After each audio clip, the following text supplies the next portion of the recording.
Vous voyez ce monsieur?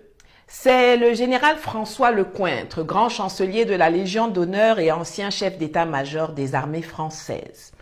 Écoutez-le. Ce qui est notre destin commun à nous, Européens, c'est la Méditerranée et l'Afrique, où notre destin se joue. Et donc nous avons en permanence essayé, nous Français, d'entraîner les Européens dans cette prise de conscience de la nécessité d'agir collectivement en Afrique et en Méditerranée. Et je suis absolument désolé de voir l'échec de nos engagements au Sahel. Et je pense que de toute façon, nous aurons à nous reposer la question. Parce que nous ne pouvons pas imaginer avoir à nos portes un continent entier qui est en train de s'enfoncer dans la destruction des appareils de gouvernement et des États, s'enfonce dans une forme de chaos, de guerre civile dans beaucoup de pays et de plus en plus de pays, dans des difficultés qui sont liées aux évolutions climatiques, qui sont encore plus dramatiques sur des populations vulnérables comme les populations africaines. En plus, un continent qui va connaître une explosion démographique comme aucun continent n'en a jamais connu. Et donc imaginez que ça se passe là, dans les 10-20 ans qui viennent, et que ça n'aura pas de conséquences sur l'Europe, parce que nous vivons dans une sorte de bulle protégée par je ne sais quoi d'ailleurs, c'est tout simplement inconscient. Et donc je pense que cet intérêt commun-là devrait un jour faire que l'Europe se décidera à agir comme une entité politique qui ira défendre elle-même ses intérêts, y compris par le moyen de l'engagement de ses armées. Avant-hier, l'ami François nous a donc annoncé dans le plus grand calme que la France et l'Europe, pour leur survie, vont devoir procéder à une recolonisation militaire de l'Afrique dans les 10 prochaines années. Genre, nous ne pouvons pas laisser ces pauvres sous-hommes africains être dans le chaos juste à nos portes.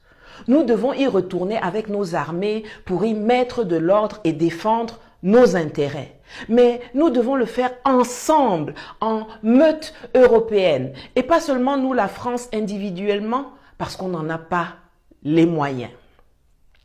Quand c'est moi qui dis, on m'accuse d'être soit panafricaine, soit agent russe. Lui là alors, il est quoi? Il dit que dans le Sahel, on observe la destruction des appareils de gouvernement et des États. Pourtant, c'est dans son pays que durant les 2 dernières années, le gouvernement a utilisé plus de 23 fois l'article 49.3 qui permet au gouvernement d'adopter des lois sans débat en bypassant le Parlement. La suspension des élus dans un pays en paix est 1000 fois pire que la suspension des activités des partis politiques qui d'ailleurs n'existent que sur papier dans des pays en guerre. Il dit que nos pays s'enfoncent dans la guerre civile et le chaos, alors que depuis 2 ans, c'est eux qui ont une guerre interethnique en plein milieu de l'Europe. La déstabilisation du Sahel, c'est à cause d'eux, et de la désintégration de la Libye par la France, par l'Angleterre, par les États-Unis, par l'OTAN. Et j'en ai marre, je dois vous le dire sincèrement, que nos États de l'AES tardent encore à traduire ces gens en justice pour obtenir réparation pour les dommages causés. Depuis leur gouvernement et État remplis de PD, ils regardent notre démographie et nos enfants comme un danger.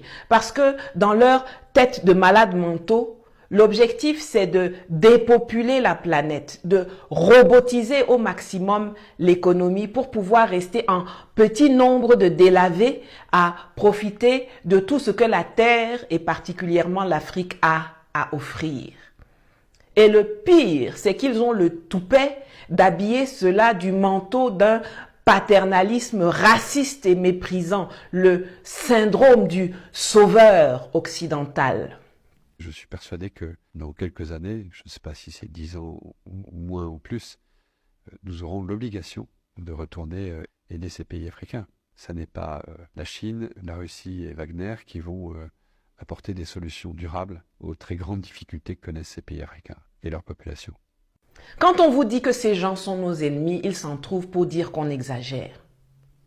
Tous ceux qui collaborent avec eux doivent être traités avec la plus extrême sévérité comme des traîtres à la patrie, quel que soit leur domaine d'activité.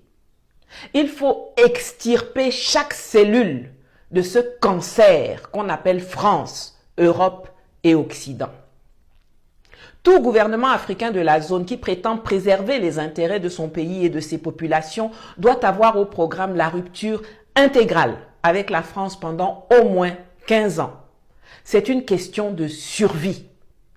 CFA, entreprises françaises, écoles et centres culturels français, programmes scolaires français, ambassades françaises, armée occidentale, langue française, atabé, out, finito, dehors.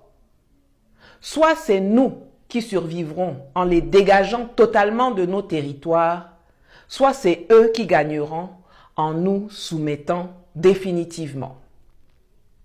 Au peuple français, je veux dire que ce n'est pas vous qui êtes nos adversaires. Mais nous ne pouvons pas rester inactifs envers les politiques nuisibles et les actions impérialistes que vos gouvernants mènent à notre endroit en votre nom. Si vous les laissez agir comme ça sans réagir, alors nous, on va se débarrasser de vous tous. On va couper les ponts avec vous tous. Je vais terminer avec les mots du général dans la même interview. Citation: « On ne fait pas la guerre pour la démocratie, mais pour les intérêts de la France. » Fin de citation. Leurs militaires planifient la guerre contre nous, mais ils veulent que nos militaires quittent à la tête de nos États. Au moins, c'est clair pour tout le monde. Vous ne direz pas qu'on ne vous a pas prévenu.